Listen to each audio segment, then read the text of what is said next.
Bonjour et bienvenue dans un nouvel épisode Live from the Heart. Je suis votre hôtesse Anne-Claire Méret et je suis ravie de vous accueillir aujourd'hui pour vivre et vous exprimer un peu plus depuis l'espace du cœur avec humour et avec amour.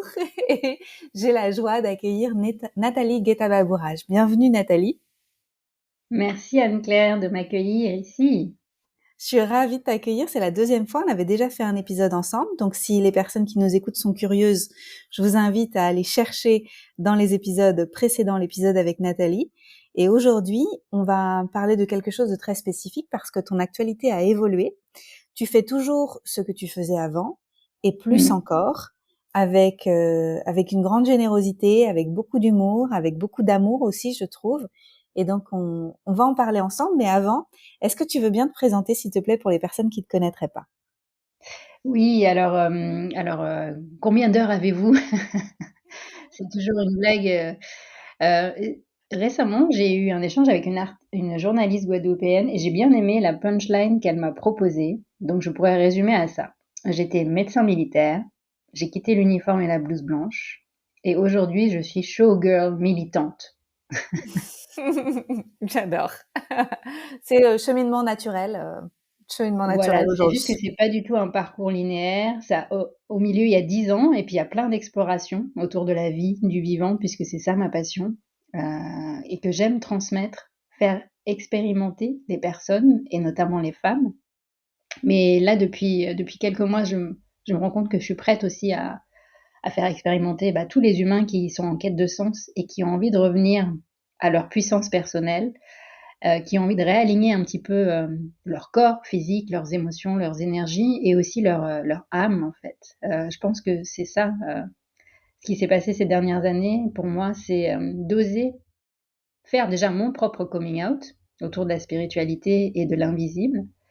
Et maintenant, c'est d'accompagner les personnes qui ont envie de rassembler les pièces de leur puzzle. Parce qu'on a vraiment besoin de ça aujourd'hui, je pense, et tu seras d'accord avec moi.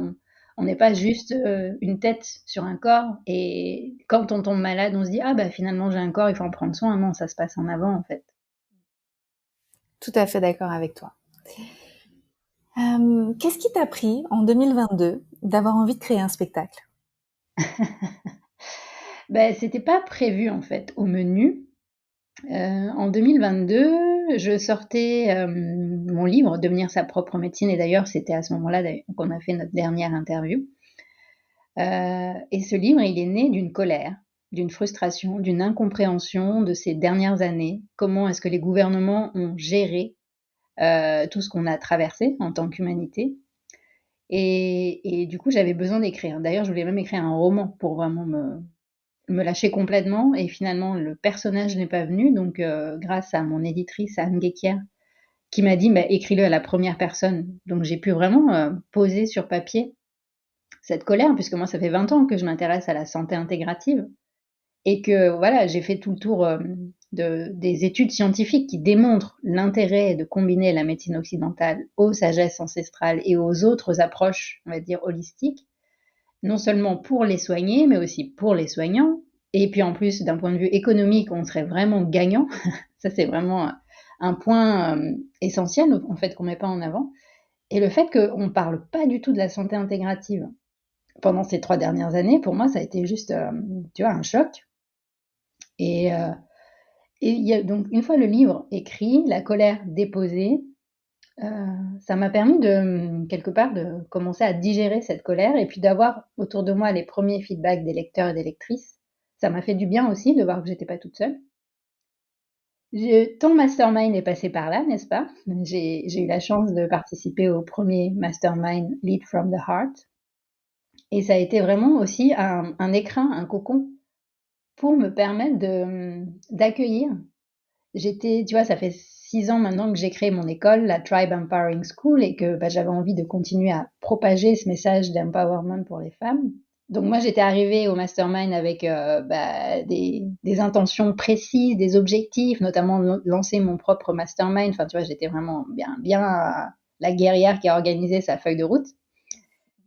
Et puis, ce qui est intéressant, c'est qu'au fur et à mesure de nos coachings de groupe et des coachings individuels avec toi, ça m'a vraiment appris à accueillir aussi la vie son flow, à accueillir l'inconnu, et puis les endroits où j'étais persuadée que j'allais lancer justement des actions concrètes et lancer par exemple mon mastermind, les choses se sont pas forcément faites.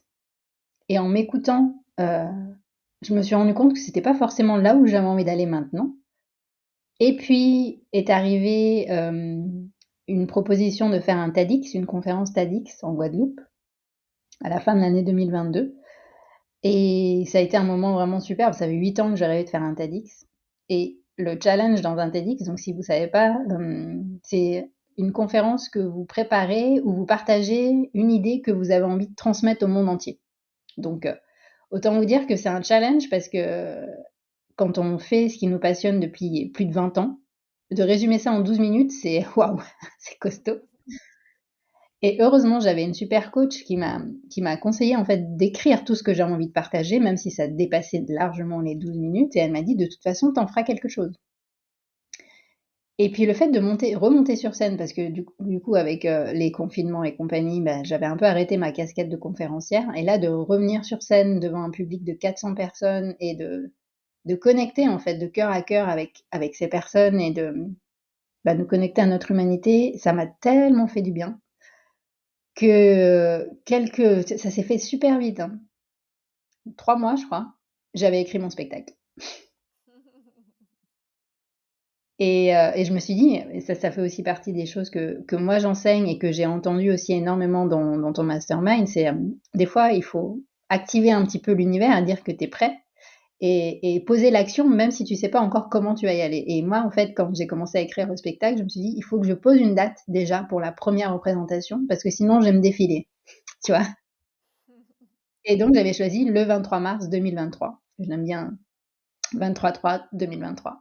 Et j'avais choisi le lieu, donc c'est un café culturel en Guadeloupe qui s'appelle Aïwa. Et, et j'avais même pas commencé mes répétitions en fait au moment où j'ai calé la date. Mais je me suis dit au moins ça m'engage dans la matière. Et après évidemment bah, ça s'est fait. Hein. Ça s'est fait de manière, j'ai envie de dire, dans le chaos créateur, puisque c'est un peu la thématique aussi du spectacle. Et la première a été juste géniale. Et après, bah, les synchronicités s'enchaînent là au moment où on enregistre. Moi je suis à Paris. Et voilà, j'ai posé l'intention de faire une tournée mondiale parce que c'est un peu aussi comment je me définis. Hein. Alors, avant, je me définissais comme citoyenne du monde, mais ce mot me convient plus. Donc, j'essaye de chercher un autre mot qui serait euh, sans le sens, on va dire, politique, gouvernemental et patriarcal du mot citoyen. Parce que pour moi, il y a des limites aussi derrière ce mot. Donc, je pense que ça te parle aussi. Tu es Oui, une âme du monde. tout à fait. Voilà pour. Ouais, c'est très inspirant et je pense qu'on se retrouve sur bien des choses, toi et moi, on a tellement de points communs. Est-ce qu'on peut parler un instant de l'humour et du fait que l'humour, c'est quelque chose, c'est un connecteur, c'est un liant, tu vois, c'est de l'agar-agar. Ouais, c'est pas mal ça, j'avais pas vu.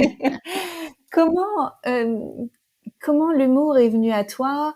Est-ce que c'est naturel pour toi? Est-ce que c'est quelque chose que tu dois travailler? Est-ce que tu travailles les jokes pour voir comment ça fonctionne avec le public? Est-ce qu'il y a eu des peurs aussi, des résistances à l'idée de te montrer sous ce jour-là? Après avoir, Mhm. tu vois, été médecin et puis avoir créé ton école, c'est quand même très sérieux, tu vois. Mm. Comment t'as appréhendé tout ça, cette relation à l'humour? Comment tu le vis? Alors déjà, bah, c'est un peu comme toi. Moi, si tu veux, j'étais l'introvertie de la classe. Je veux dire, je parlais très peu à l'école, puis après même à la fac. Enfin, je voulais surtout pas qu'on me remarque. Dans le livre, j'en parle. J'avais pas envie que ça dépasse en fait et qu'on me dise ah tiens c'est l'indienne, l'étrangère là. Donc en fait j'essayais vraiment d'être la plus discrète possible.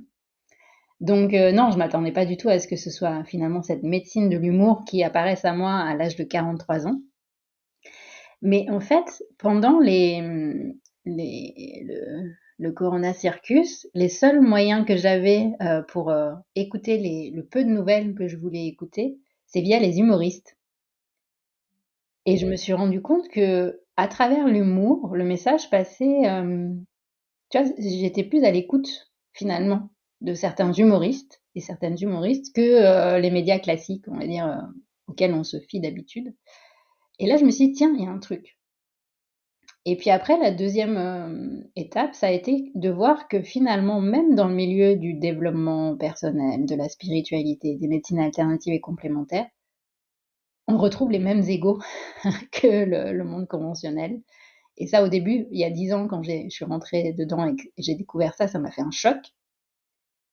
Et puis finalement, tu vois, c'est plus de me connecter à la compassion vis-à-vis des humains et de me dire que moi aussi, finalement, j'ai un ego spirituel. Et plutôt que de lutter contre, si je l'accueillais avec amour, et du coup, ça me permettrait d'accueillir avec amour aussi les égos spirituels des autres, ben, l'amour, petit à petit, s'est transformé en humour. Et je me suis rendu compte que, loin d'être superficiel ou antinomique du côté sérieux et profond, au contraire, ça peut venir l'amplifier et le soutenir. Et du coup, je me suis prêtée à des premières blagues. Et en fait, c'est la nuit, pendant mes insomnies créatives, comme je les appelle, que j'ai commencé à avoir des phrases comme ça, un peu choc. Et, et, et en fait, dans mon spectacle, on va dire que le méchant, entre guillemets, mais évidemment, l'idée, c'est pas de rentrer de nouveau dans du binaire, mais les méchants, pour moi, c'est ceux que j'ai envie de mettre de l'humour dans leur message, c'est tous ceux qui sont dans la technologie va venir nous sauver, tu sais. Le transhumanisme, et, et en fait, je me dis, c'est des humains aussi derrière. Et c'est un peu des enfants, finalement, quelque part, qui sont persuadés qu'ils vont défier la mort, qu'ils vont défier les lois de la nature. Et si tu te mets dans cet espace de compassion, on peut en rire aussi. Et finalement, on peut en rire de toutes les personnes et tous les points de vue. Et ça apporte tellement de douceur derrière que voilà, ça vient. Maintenant, en fait, les blagues, elles viennent spontanément. C'est quand même fou. Et puis, j'ai mon petit carnet où je note. Et je suis déjà, en fait, là, le spectacle, il dure quand même 1h45. C'est un mix entre un one-woman show, une conférence, spectacle. Et c'est tellement interactif que les gens ne voient pas le temps passer. En tout cas, les premiers retours que j'ai du public, c'est quand ils restent après parce qu'il y a une séance de dédicace, il y a un petit temps où on peut. Jusqu'à présent, c'était dans des lieux où il y avait aussi la restauration. Donc, en fait, on traîne jusqu'à pas d'heure. Et en fait, je veux vraiment faire interagir les gens. Donc pour le pitch du spectacle, c'est que on est au bord de l'urgence multicrise aujourd'hui. Et j'embarque le public. Je suis en tenue de pompier, en fait, quand on commence l'histoire. Et j'embarque le public dans un stage commando express pour devenir expert en chaos créateur. Parce qu'on n'a plus le choix. Il faut qu'on apprenne à danser avec le chaos. Et pour ça, je leur dis qu'il va falloir qu'on télécharge nos 8 intelligences naturelles qu'on a un peu laissées s'endormir depuis la révolution industrielle. Et que c'est le seul moyen de ne pas devenir esclave de l'intelligence artificielle. Donc c'est un peu ça le pitch. Et puis à chaque intelligence, en fait, on va faire une pratique. Ça va de shaker nos booties avec Shakira pour réveiller notre microbiote, à danser du Bollywood pour traverser l'éco-anxiété et nous réouvrir au cœur. Enfin, tu vois, c'est vraiment un mix de moi, tout ce qui me passionne depuis 20 ans, en mode sauce Bollywood. Il y a de J'adore. l'effeuillage burlesque aussi, puisque c'était une de mes pratiques à l'époque où j'étais pompier, d'enlever les couches de l'oignon pour nous connecter à notre étincelle. Ça va aussi physiquement par enlever les couches d'habits qu'on porte, de manteaux qui nous empêchent d'être nous-mêmes. Donc il y a un petit jeu avec le public sur l'effeuillage burlesque. Voilà. J'adore parce que c'est vraiment une façon d'exprimer ta multipotentialité. Enfin, moi, je pense que tout le monde est multipotentiel. Il n'y a pas juste Ouais. un peu de gens qui sont multipotentiels. Tout le monde l'est, mais pas tout le monde l'ose et pas tout le monde l'exprime. Pas tout le monde veut bien se montrer sous différentes facettes. Qu'est-ce que ça a demandé de toi que tu oses te montrer sous des nouvelles facettes?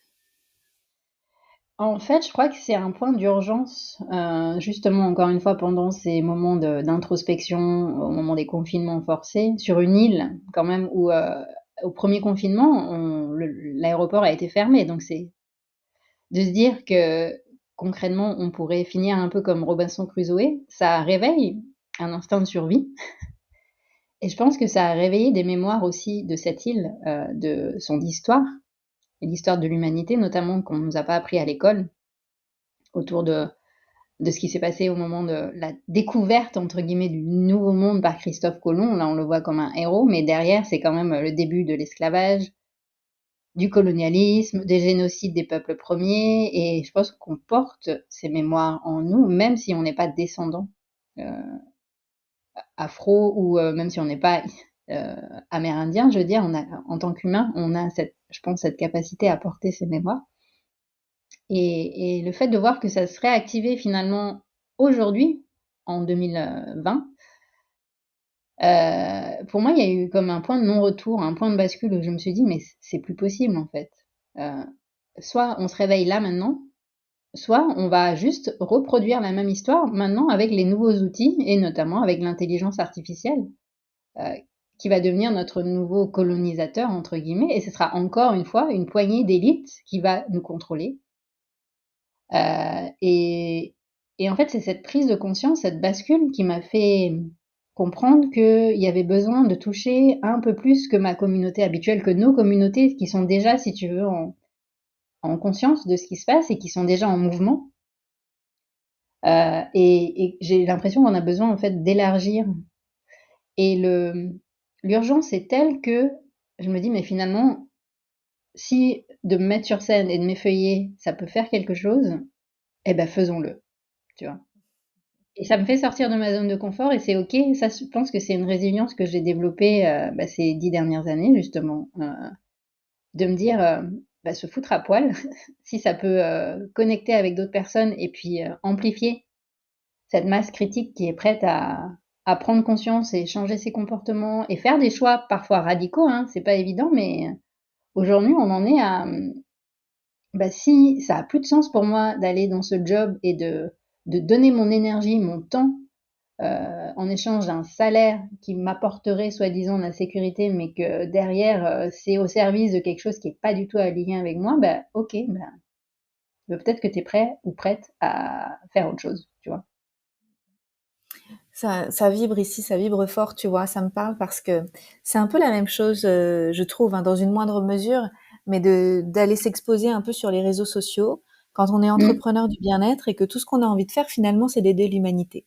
Et puis on arrive et puis on se dit, oh là là, les réseaux sociaux, ils ont leur code, il faut que je sorte de ma zone de confort, il faut que je montre mon visage, il faut que je montre de moi, que les gens arrivent à connecter avec qui je suis pour pouvoir transmettre un message de changement, en fait, dans le monde. Et toi, tu vas un cran plus loin, voire 10 crans plus loin ou 100 crans plus loin, si tu enlèves tes vêtements et que et aussi que tu es sur scène, quoi. C'est autre chose que de faire une story qui dure 60 secondes. Et je trouve ça super admirable, en fait. Est-ce que, Merci. merci à toi de le faire. Euh, Est-ce qu'on peut revenir un instant sur les résistances? Parce que je pense que Oui.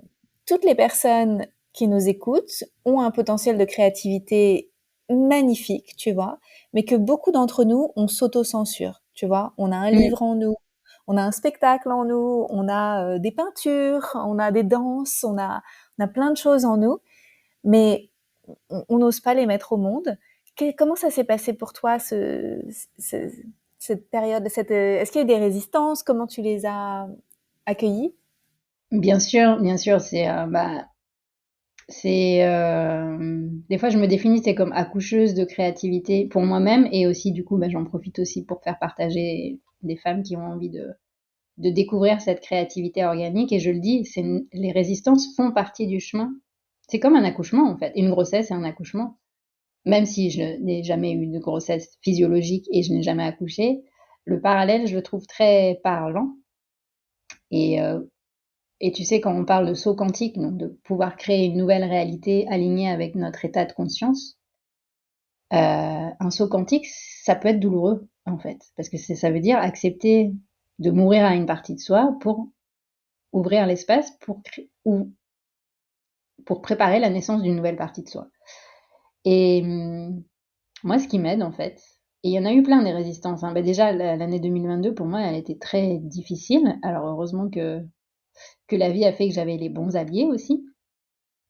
Mais pour la petite histoire, on a quand même, on s'était investi avec le cœur et financièrement aussi. On a mis toutes nos économies dans un éco-village au Portugal pour ceux qui ont un peu suivi l'aventure. On voulait s'installer au Portugal et vraiment développer notre village de médecine intégrative.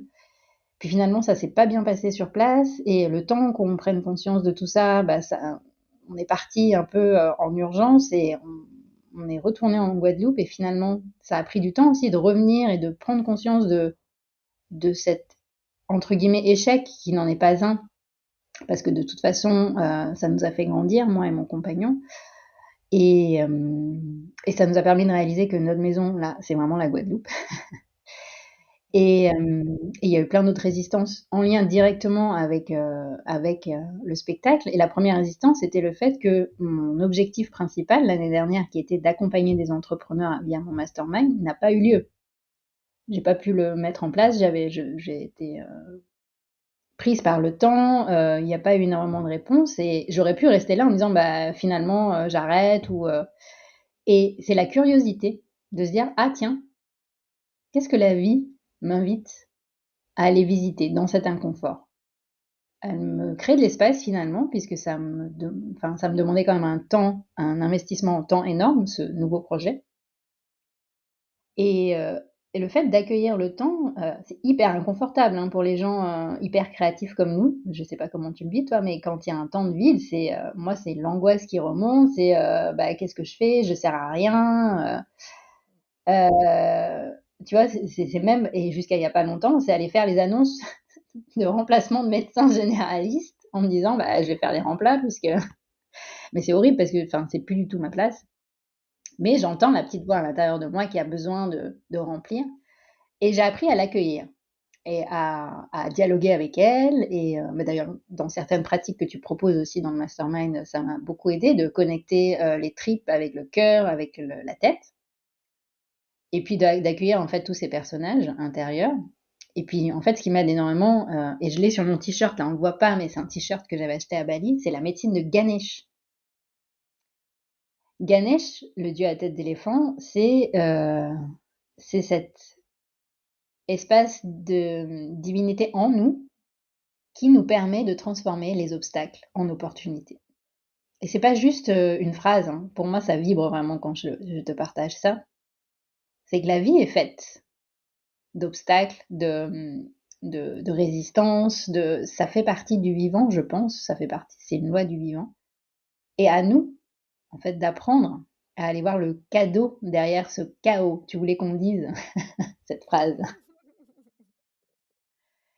Et en fait, c'est ça, c'est à chaque fois, à chaque résistance, et c'est une pratique vraiment quotidienne, et je sais que tu le fais aussi parce que tu le partages régulièrement dans tes stories, c'est aller visiter à la fois cet élan créateur en nous, et comme tu le dis très bien, qui nous traverse toutes et tous.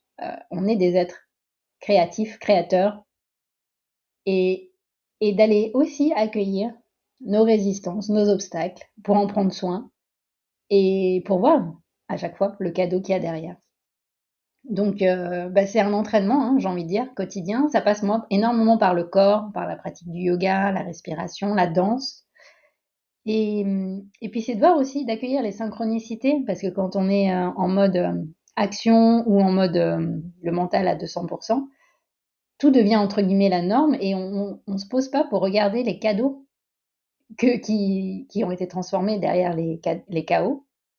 Là, moi, ce que j'observe aussi, c'est qu'il y a énormément de synchronicité en lien avec la création de ce spectacle, c'est les rencontres, tu vois, là, dans ce projet, ça m'anime tellement. Pour moi, ce spectacle, c'est à la fois le message que j'ai envie de transmettre à toutes les personnes qui sont prêtes à l'entendre.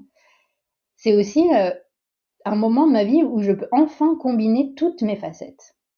Je me sens vraiment à ma place, je me sens vraiment dans mon dharma, dans ma mission de vie. Et pourtant, c'est super facile en fait. Je m'éclate tellement sur scène que je me dis, mais je travaille pas. Et, euh, et les rencontres se font, c'est fou parce que là, l'année dernière justement, en 2022, au moment où c'était un peu difficile par rapport à tout ce qui se passait dans ma vie, l'éco-village, la faim, j'avais fait une rencontre par hasard grâce à une guérisseuse j'avais envie d'aller me faire masser et tu vois, de prendre un peu soin de mon corps.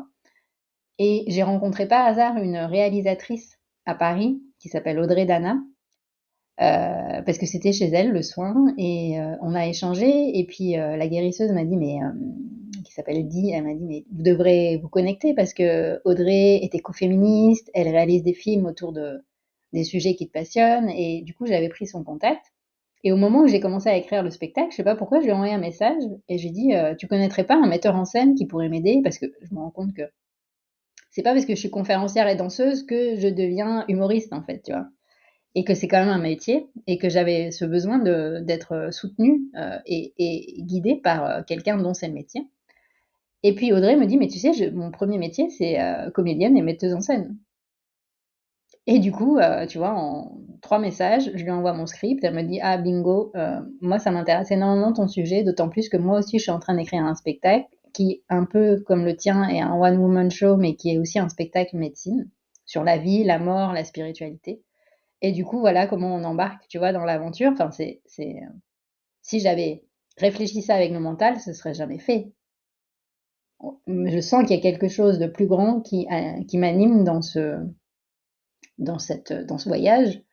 Et là, pareil, l'envie, j'ai posé l'intention de vraiment voyager aussi avec ce spectacle. Et bah, comme moi, j'ai grandi à Pondichéry, comme j'en parle sur les réseaux sociaux, bah, une personne avec qui je travaille, puisque avant le Covid, j'organisais des bulles à Urindia, donc c'est des séjours, des voyages initiatiques où j'embarque avec des personnes qui veulent prendre un temps pour se reconnecter à elles et se réaligner à leur mission de vie. Et à la fin, on terminait toujours à Pondichéry, puisque c'est un peu ma ville de cœur. Et du coup, cette personne qu'on rencontre au lycée, puisqu'on anime un atelier les derniers jours avec les élèves du lycée, elle me dit, mais pourquoi tu présenterais pas ton spectacle à l'Alliance française? Et là, je me suis dit, mais oui, la boucle se boucle comme ça. Et donc, c'est le projet pour la fin de l'année. Comme je reprends les bulles à Urindia et qu'on va partir avec un groupe en octobre, on terminera le spectacle à l'Alliance française de Pondichéry, si tout va bien. Waouh, waouh. En fait, il y a que des redirections dans la vie. Si on veut bien ne Ouais, pas juger ce qui nous arrive et juste se rendre disponible à ce que la vie nous envoie comme message, c'est juste des redirections et c'est à nous d'accepter qu'il y a un message derrière et de le suivre en ayant la foi. Et c'est exactement ce exactement. dont tu as fait preuve. Exactement. La foi, vraiment, c'est un petit mot à 3 lettres, mais c'est tellement puissant. Franchement, l'année dernière, je me le suis répété, mais en boucle. Et puis, surtout dans les moments les plus difficiles, parce que là, c'est vrai que sur les réseaux sociaux et dans notre échange, ça paraît tout rose, tout fluide. Et c'est vrai qu'il y a une partie hyper fluide. Mais en dessous de l'iceberg, c'est aussi énormément de résistance, de remise en question, d'obstacles, c'est le nombre de fois où j'ai voulu jeter l'éponge, et je pense qu'il y a eu 2 ou 3 coachings individuels l'année dernière avec toi où je te disais, mais putain, ça me saoule, quoi. Et c'est là où l'intérêt d'être accompagné, il est essentiel, je pense. Donc ce que j'ai envie de partager aux personnes qui nous écoutent, c'est vraiment de cultiver cette foi au quotidien. C'est vraiment pour moi la clé. Et une autre chose aussi qu'on échangeait régulièrement pendant nos échanges, nos coachings, c'est c'est de s'ouvrir à ce grand tout et de cultiver cette vibration, cette écoute, tout en posant des actions dans la matière. Ça, c'est important, je pense.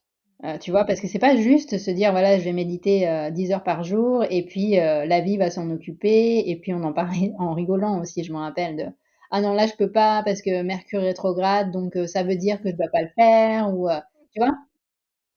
Faut pas que ce soit un prétexte ou une fuite. C'est ça qui est subtil, c'est de trouver cet équilibre, cette danse hyper subtile entre écouter, accueillir le non-faire, et puis être dans ce que Deepak Chopra appelle l'action spontanée juste, où l'action, en fait, elle est téléguidée par cette force invisible qui nous connecte tous, et d'accepter que même si le mental se dit: «Ouh là là, je sais pas où je vais», il y a sûrement un cadeau derrière.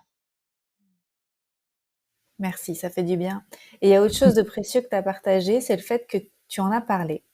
Et quand on en parle, ça permet d'avoir des gens après qui connectent les ponts et qui Ouais. disent ah mais je connais quelqu'un d'autre qui pourrait t'aider, etc.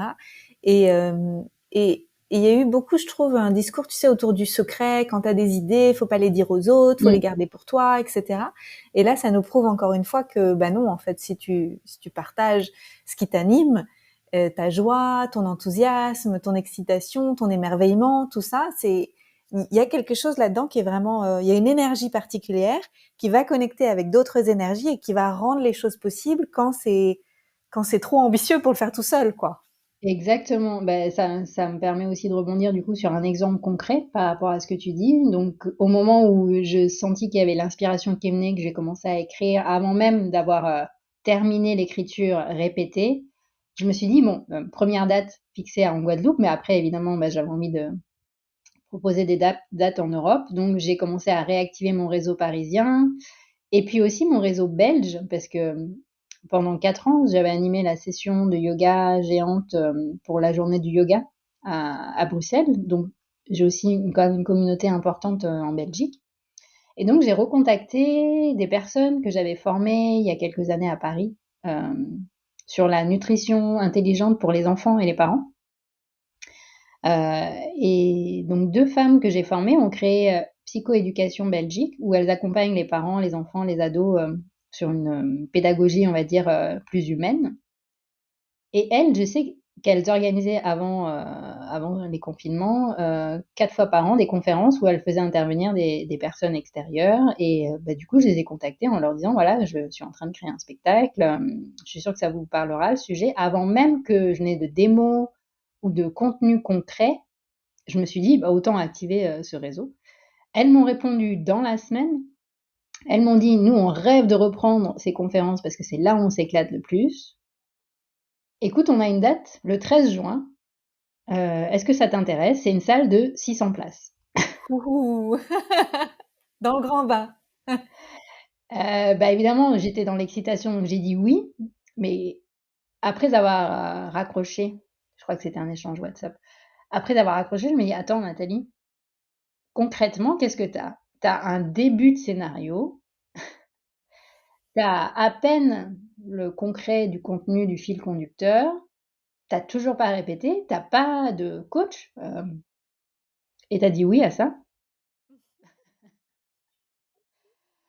Donc, bah, comme je vous l'ai dit, bah, j'ai appris à accueillir cette petite voix qui est là pour une raison, hein. C'est ça, en fait, il faut pas diaboliser notre ego ou appelez-le comme vous voulez, la voix vigilante ou la voix qui dit: «Attention, tu te mets en danger». Je l'ai accueilli et j'ai dit: «OK, d'accord, il y a pas de souci, on va mettre en place quelque chose pour pouvoir répondre à ton besoin de sécurité». Mais en même temps, là, beh, j'ai envoyé l'information à l'univers que je suis prête, en fait, à accueillir ça dans la matière. Et c'est ça qui est fou, c'est qu'en fait, ça s'est enchaîné. Là, on approche de cette fameuse date du 13 juin et par hasard, là, je suis à Paris donc pour présenter justement des démonstrations aussi dans des lieux, moi, qui m'inspirent, où j'ai envie de jouer. Et j'ai découvert qu'une des femmes que j'admire le plus au monde, qui s'appelle Vandana Shiva, qui est une indienne écoféministe que tu connais peut-être, elle était de passage à Bruxelles pour intervenir à la Commission européenne sur une législation sur la préservation des graines. Et j'ai une amie qui organise une conférence à Bruxelles en son honneur. Et donc, j'avais pas prévu ça dans mon planning, mais je me suis dit, tiens, allez, bah, Paris-Bruxelles, c'est 1 heure et quart.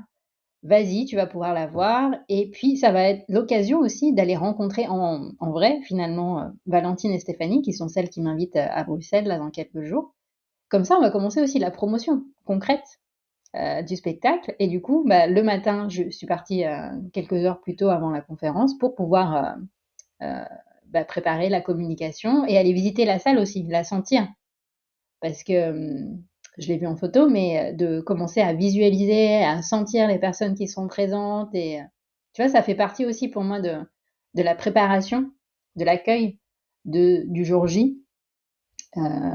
C'est des pratiques qu'on fait aussi dans toutes les techniques de visualisation, hein, de vraiment se sentir le jour J dans son plein potentiel, avec les bonnes personnes au bon moment. Bah, du coup, ça m'a permis de travailler ça. Et c'est encore une autre synchronicité qui s'est manifestée parce que j'étais disponible et que je me suis dit, bon, là, j'y vais. Ça veut dire engager de l'argent, hein, puisque c'était prendre des billets à la dernière minute, me débrouiller pour être hébergée. Et puis finalement, je suis super contente d'avoir fait ça parce que j'ai pu rencontrer en plus Vandana Shiva en plus intime, parce que la conférence, il y avait 500 personnes, mais mon ami qui a organisé sa venue a aussi organisé un déjeuner 2 jours après, en petit comité, entre 20 femmes, tu vois. Donc c'était juste génial. C'est vraiment, ça fait partie de ces opportunités où avant, peut-être que j'aurais dit non, mais j'ai pas le temps, il faut que je fasse ci, il faut que je fasse ça, c'est un budget, enfin tu vois, toutes les résistances, j'ai appris à les connaître et je me suis dit, et si je faisais l'inverse, qu'est-ce qui se passe? C'est en lien avec mon projet, c'est aligné, donc j'y vais. J'adore. J'adore. Alors, ton spectacle, il a lieu pour la prochaine fois donc à Bruxelles. Pour les gens qui écoutent la fin mai, la prochaine date, c'est Bruxelles en juin. Rappelle-nous la date. Le 13 juin au Centre culturel d'Odergame, donc c'est une belle salle. Il y a Victoria Abril qui joue, il y a Rock Voisine, j'ai vu qu'il était encore sur scène et il jouera lui quelques jours après. Génial.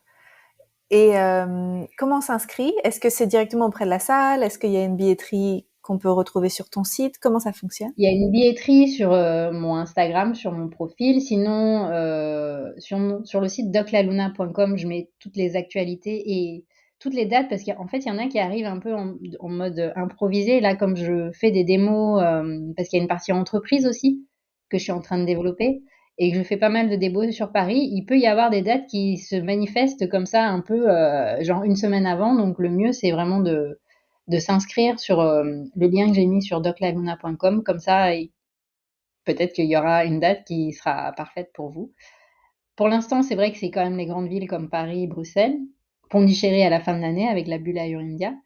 Et l'année prochaine, j'ai envie de proposer à des personnes de ma communauté, par exemple, qui ont envie de me faire venir dans leur ville, en province, un petit dossier, un kit d'ambassadeur.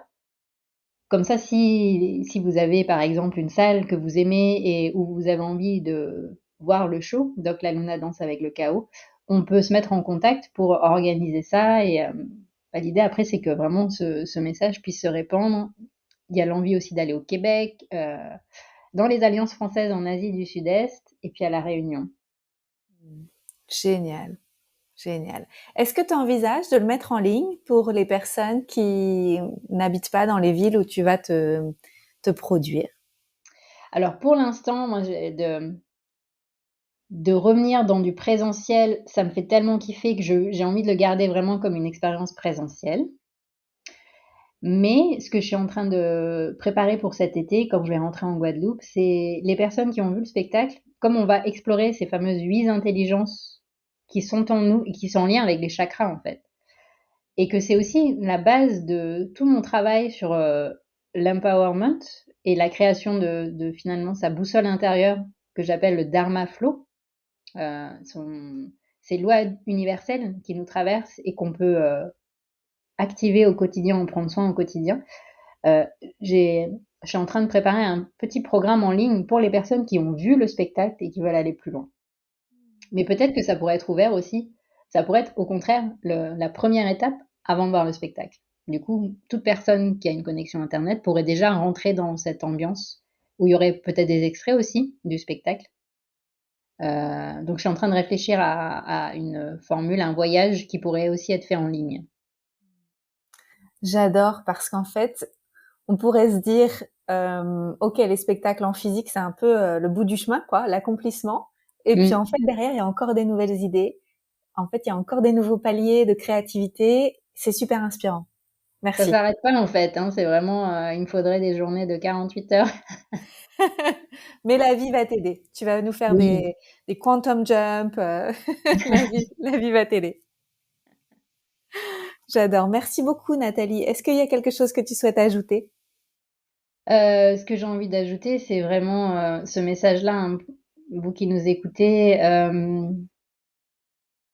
Le chaos, c'est un cadeau, en fait. Ça fait partie de notre nature, ça fait partie du vivant et de la nature. Et plutôt que d'essayer de lutter contre, et si on dansait avec, ensemble? Ce serait ça mon message. Merci. Merci à Dansons. toi, Anne-Claire. Merci pour ta danse avec le chaos et tout ce que tu fais et tout ce que tu nous partages. C'est hyper puissant, hein, franchement. Merci. Merci beaucoup. Merci d'être là et je nous vois vraiment, ouais, comme des sœurs de lumière Mm. et on est de plus en plus nombreuses et nombreux. N'oublions pas les hommes, même si pour l'instant, on dirait que les femmes ont un peu un train d'avance, mais chacun son rythme. Oui, bienvenue les hommes danseurs de chaos. On a besoin de vous aussi. Mais oui, on vous aime. Mm. Yes. Merci beaucoup Nathalie. Je vous invite, vous qui nous avez écoutés, à partager cet épisode, à le transmettre autour de vous. Et puis, si vous connaissez des gens qui vivent dans les villes où Nathalie va se produire, bah, partagez-leur l'information, super important. Et puis, restez à l'affût des prochaines dates parce que peut-être qu'elle viendra près de chez vous. Voilà. Yes. Merci, à très vite pour d'autres épisodes. À bientôt. Au revoir.